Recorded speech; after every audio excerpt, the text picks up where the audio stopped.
So, hello everyone. Hi, anyone who may have clicked on this video, who may be listening to this audio wise if I decide to. Oh, it's a bee by my foot. Alright, you're gonna get the real and raw because it kept quiet about that. So, first, I just want to say hi. My name is Kayla. I am 19 years old. I am from Detroit, Michigan, but I currently reside in Jacksonville, Florida, and I attend North Carolina A&T. I am a sophomore. I am pursuing my bachelor's degree in mass media productions, and this video will be a video for look at it kind of like a college advice video, but not necessarily. It's just the words of encouragement, things to remember, things to consider when it comes to college. So I know the look, for the people who may be like visually watching this, because like I said, I don't know if I'm going to do this in an audio only, but for the people who may be visually watching this, I know my get up is like interesting, right? I'm out here, head wrap on, hair in 2 braids. Well, it's really 4. Can't see the other 2. I have a tank top on, no bra, just being transparent. I have a Pandora bracelet with 1 charm on it. It's like, okay, this is a lot, right? But I want you to remember that you matter, right? Your comfortability matters. And it is one thing to desire to grow, because everybody should, but to also understand that comfort does matter, right? And it's one thing about going out of your comfort zone for good opportunities, and there's another for going out of your comfort zone in order to please man, right? If you're going to go out of your comfort zone, it needs to please God, and that's the word. And that's just what it is. If you're going out of your comfort zone, it needs to be to please God. Now, I'm not saying that they cannot kind of have something to do with somebody else, because you can be being loving to your brother, to your sister. You can be being loving by compromising something in like let's say if you're in like a romantic relationship or whatever. Hope the cicadas aren't too loud. They're like very close, I guess, but that's why we got this microphone out here, so we should be rocking out and we should be fine. So I was reading this journal. It's a journal that I had got very long ago at this point. Well, not very, but I had got very long ago. I got it from, if you live in Tallahassee, Florida, or if you're like close by, it is this store called Stonewall, and it is like a spiritual store. It sells all things relating to spirituality. However, I don't think I saw anything Christian based in there, which is like a little interesting considering it feels like they had literally everything else. But I don't know. I don't want to say that they do or they don't, because I haven't been in a while and this was only one visit. But something that I got out of there was this Buddhist meditation guided book.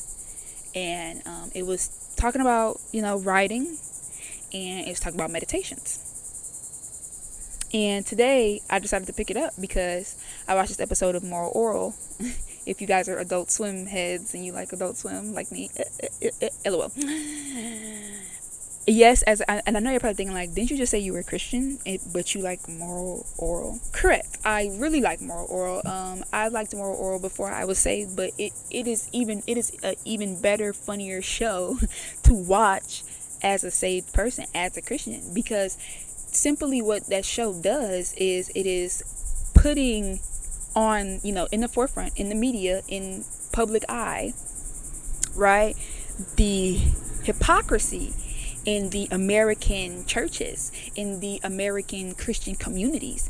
It just points that out. And it also, for me as a watcher, sometimes I feel like, if I'm not careful enough, I could be oral, right? Like I could be deceived, right, by the spiritual leaders, this and that, like, and that is why it's so important to, take everything with a grain of salt when it comes to your spirituality and what other people say to you in regards to it, because I just feel like you will know in your spirit when somebody is trying to better you, and you will know when somebody is trying to make you fall down their wicked path. And I think that that's all that Moral Orel points out. But back to the subject at hand. I was watching Moral Orel, and it's this episode, I think it's in season 2. Yeah, I believe it's in season 2. It and his teacher, which is like, he's literally like cheating on his wife, right? But like Oral doesn't know that, but that's just a little side talk. It's like this teacher at his school, which is a Christian school, I believe, he invites Oral to participate in this prayer off. Yes, a prayer off. A prayer off that they are having at his school, and he knows that Oral is like the best prayer ever. Like, one thing about it, he's a prayer warrior, like he's always praying. So he wants him to come and pray for the school, to represent the school in the competition. So he is like, okay, he does it because he loves God, but he does pray over it. He's like, God, but he wants me to do this competition, and I'm gonna go, and I'm gonna do it because, yeah, I like to pray. So that was that. But then he ended up finding how taxing it was over him to just always be praying. Like, it was making his hands hurt and stuff. Obviously, it was being like, dramatic, but just follow me here.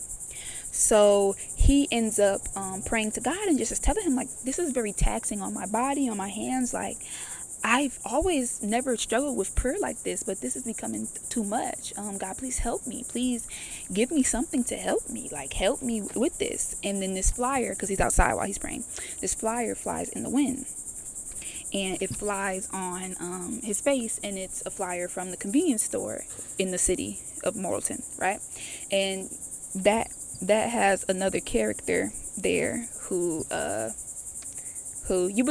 not gonna just give her background too much, because I want y'all to watch it, especially my Christian watchers watching. I would like y'all to watch it. And she's there, but she's like she don't believe in Christianity, right? She's not an atheist per se. I don't really know, but she don't believe in Christianity. Well, she's not a practicer of it. So he's like, okay, I need to go to the convenience store, because the flyer had the convenience store on it. So he goes and he goes talk to the girl who works there, and he was like, God led me here, and you have the answers for me as to how I could win this prayer off. And she was like, I think God was joking, because she just could not believe that, like, because like I said, she don't really associate with God. I don't know if she has agnostic views or what, but like, it kind of gives that, like, her character kind of gives that energy. So she goes and it's like listening to Oral just weep about how, and like, he looks really bad, like in the face, he looks like tired, and she was like, like, dang kid, like, you look really tired, you look really hurt. And he was like, because like, I want to be the best prayer, but it's getting very taxing on my body. So she's thinking about it. She's like, and she ended up giving him these a candle and this Buddhist related book, right? And he reads it, and so he starts meditating, right? He goes home and he learns how to meditate. Now his father, literally the biggest hypocrite in the show, right? His father sees him meditating and sees that it's Buddhist, because he's sitting in like that, crisscross applesauce with his hands up and stuff, and he, whoops him, because that's like what his father always does. He always whoops Oral for doing righteous stuff, but claims it's unrighteous, right? That's Moral Orel for you, lol. So he gets whooped, and he was like, I didn't know that me meditating was a bad thing, Dad. It's like, because it's Buddhism. Buddhism is bad. Not meditation, but Buddhism is bad because it's another religion. It's like, that's so confusing, right? But that's how the dad is. Like, that's the dad's character. It's like, what are we talking about right now? Like, you didn't make sense. Yeah. So he's like, okay, I'm not gonna do that, because if that's unrighteous, God, like, Oral cares so much about pleasing God.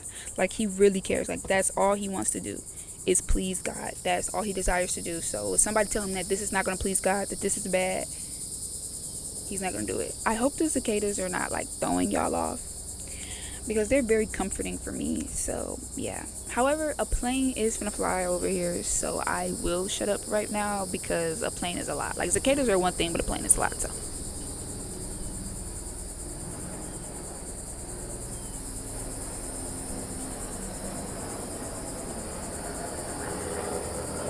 So that was not a plane, that was a helicopter. So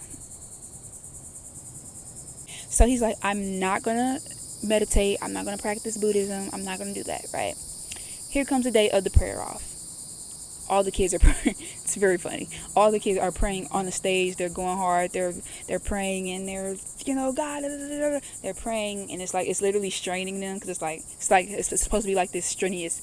Basically, what they're trying to imply is that prayer is a strenuous sport, right?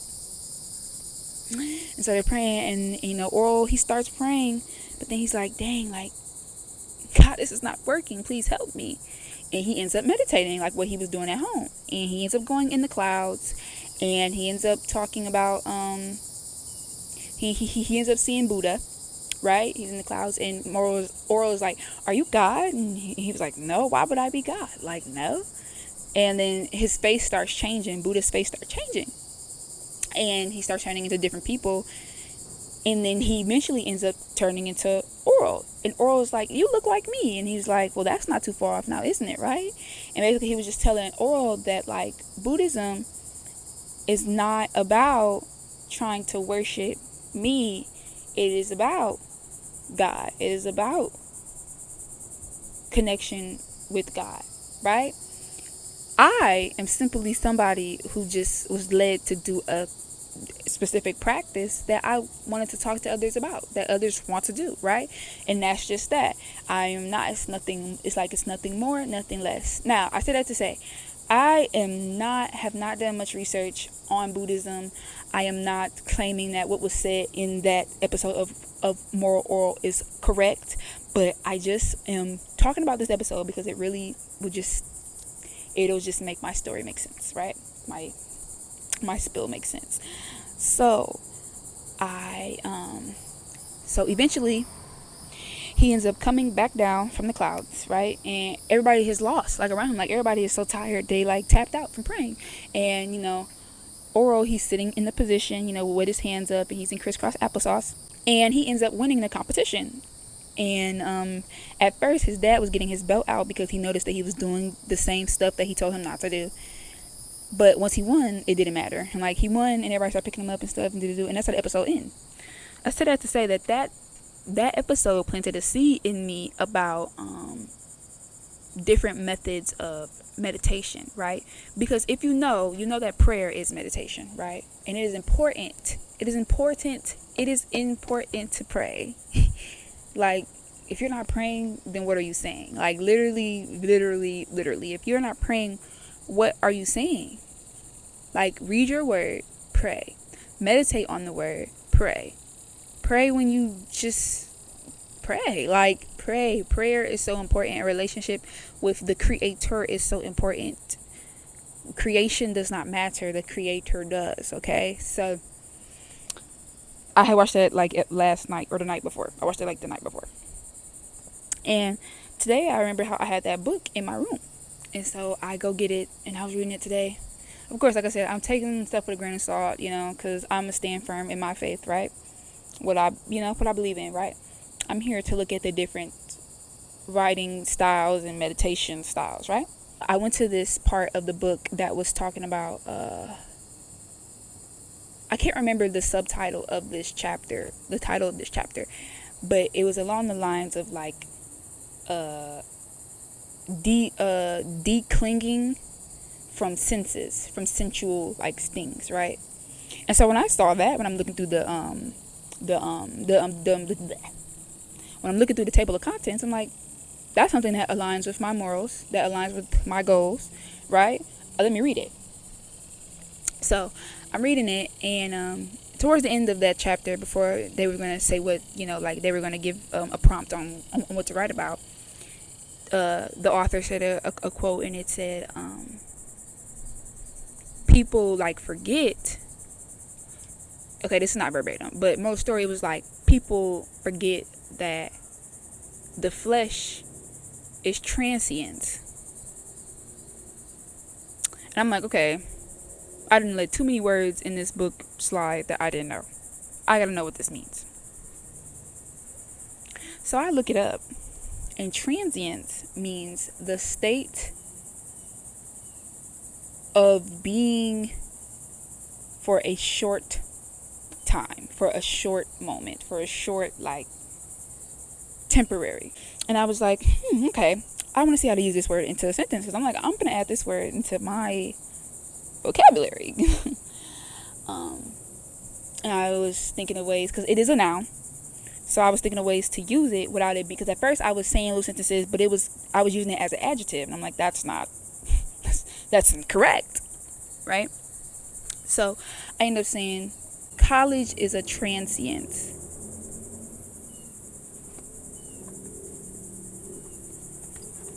And that's what I want to talk about today. College is a transience.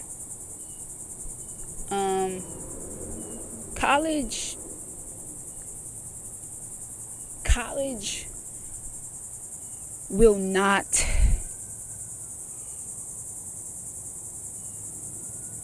define you, right? College is not a dictator of your value, right? College is not a part of your identity, right? Like, I graduated from college. It's not any of those things. It will not be with you when you die. College is not a forever. How you were your freshman year is a transient. It is meant to be short and end. You are going to change every semester. Do not force yourself to be stagnant. Do not force yourself to be around people who you know are negative influences, but because, they're my friends from orientation, I gotta stick with them. Do not allow yourself to be stuck to anything in college. And this video I was saying it when I was talking and how I got here to do this. This video is not just for current college students who need to understand that they're going to evolve and change in their college life, and how once they graduate and leave college, you cannot hold on to who you were in college. You're going to change. You're going to probably even detach right, from who you were in college. And that's normal, and that's prosperous. That's good to grow.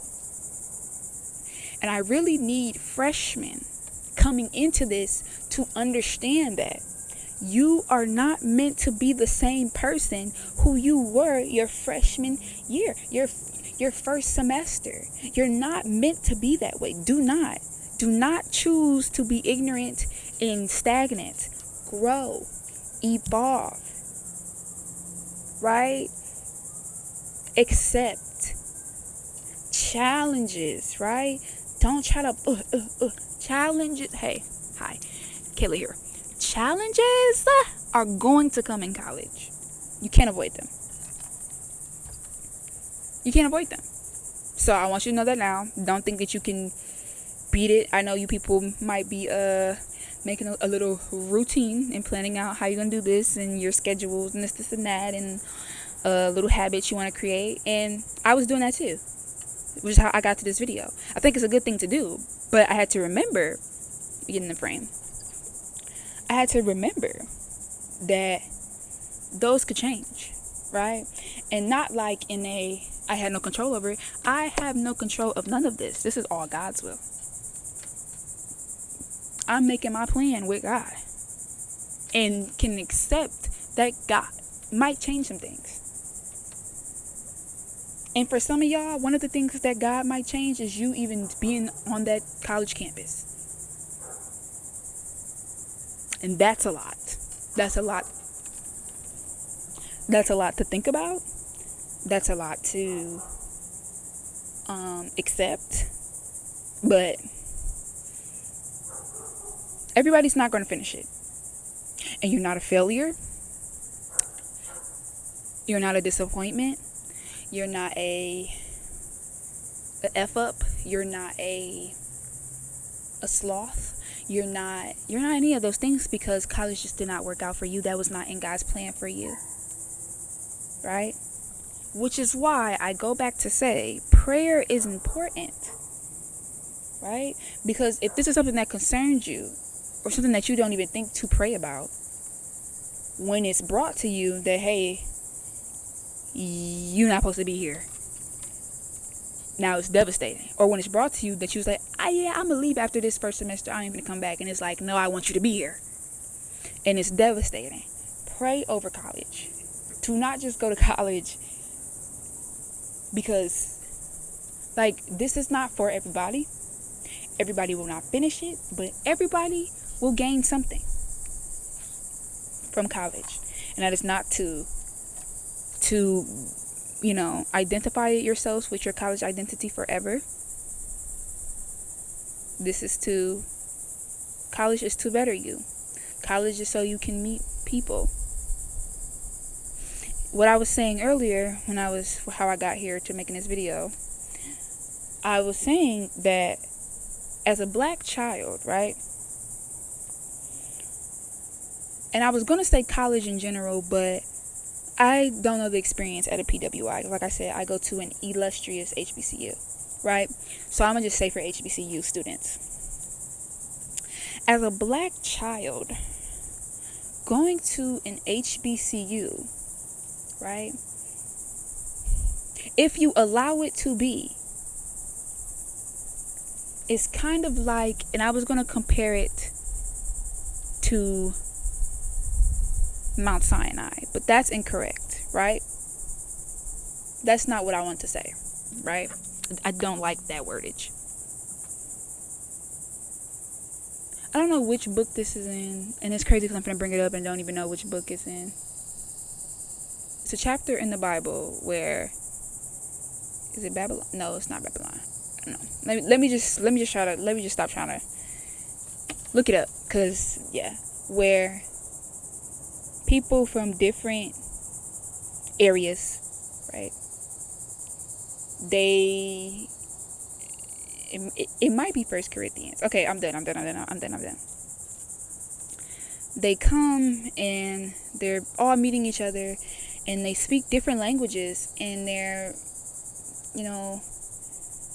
have different walks of life, different callings on their lives, different things, but they all know God. And they didn't let the fact that people were different than them distract them that they were all God's children. As a black child, a black person, I'm just gonna say it, it is what it is. God is the creator of us. We are his creation. We are one of the creations. If you get what I'm trying to say here. We are his people. And the stuff you learn spiritually at college is, I think, why God allows so many people to go, because it truly is needed for a lot of us, right? Forget your degree, forget how you can make money. HBCUs are needed, right? Like, it's needed. I have friends from my like I told y'all in the beginning of this video, that I was born and raised in Detroit, Michigan. So, as y'all know, there's not like HBCUs in Michigan. However, there's many PWIs, right? And minority scholarships are a real thing, right? Don't apparently eat as much as I thought they do. They don't eat that bad, but they do their big one, right? They went to PWIs, right? And when I told them that I was going to HBCU, it was like, oh, that's nice. It's like, yeah, it's super nice. Like, I'm super stoked. I'm super excited to be around my people, to learn stuff from people who look like me, to learn from black professors, to learn from people, to be around so many black people, when I, growing up in Detroit, always felt excluded from said black people because, not in general, but just at school. Because of my interest, I was called white. I was told that I acted like a white woman. What does that mean? I was told that my interests were those of a white woman. I was just told that I was constantly compared to a white woman, and not in the way of you need to look like one, you need to be one, you need to do. I was called skinny like a white woman. I was called weird like a white woman. I was called the way that I talked was like a white woman. Everything, I was constantly being compared to a white woman in just my regular blackness, and just my, I don't know if eccentricism is a word, but in just my creativity, something I couldn't gather at that time that I now know now, about 10 years later, 8 years later, is that I'm an artist. So I look different to to you guys at the time, because that's the agenda, is to make it like the artsy kids are weird, and the artsy kids are needed. And you are an artsy kid. Everybody's an artsy kid. Newsflash. Everybody is creative. Everybody has been blessed with creativity. In what realms? Yes, different for different people, but something that God has blessed everybody on this earth with is creativity. And us as black people, as the chosen people, it real bad for us. Bad in a good way. Like how they say, like Tigers be like real bad. Real. It's real for us. We get that junk is deep. I'm talking about in our bloods. Creativity flows through our veins. And being at my HBCU, I say that to say, being at my HBCU, I wasn't alone. It was appreciated. Creativity is appreciated in all different walks. Whether you are studying business, whether you're pursuing a business, trying to run businesses, whether you are a scientist, trying to create things, whether you are an visual art student, whether you are a media student like me, whether you are a music student, whether you are a food scientist. I have a friend, one of my closest friends at NCAT, she is studying food science. She loves to make stuff. She loves to bake stuff. Shout out Mayana. She loves to make stuff, bake stuff. That is her art. That is her art. I know people, the theater kids, the theater majors, they don't play about this. Like, people are our gifts are so saturated at HBCUs. Our gifts are so,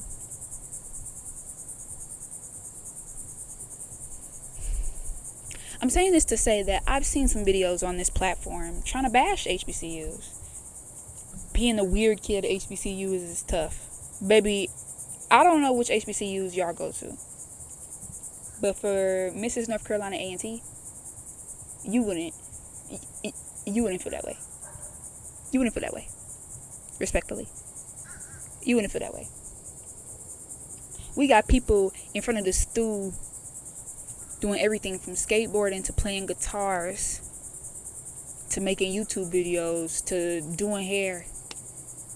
Not for real, like they like make it a business outside. I mean, but they could if they wanted to. They doing people, to people doing photo shoots, to people driving down the streets and them basses banging, to people riding motorcycles.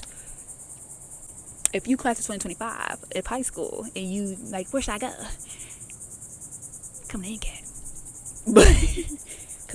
But I know this was a lot. This is my first time. Right? This is my first time doing this. This is my first time, you guys. But I enjoyed this. People always told me I should do this the way that I talk and the way that I have conversations. So, I actually have a want to right now. I had a want to in that moment. I had a want to talk about transience and and how college is a transience moment. It is a short.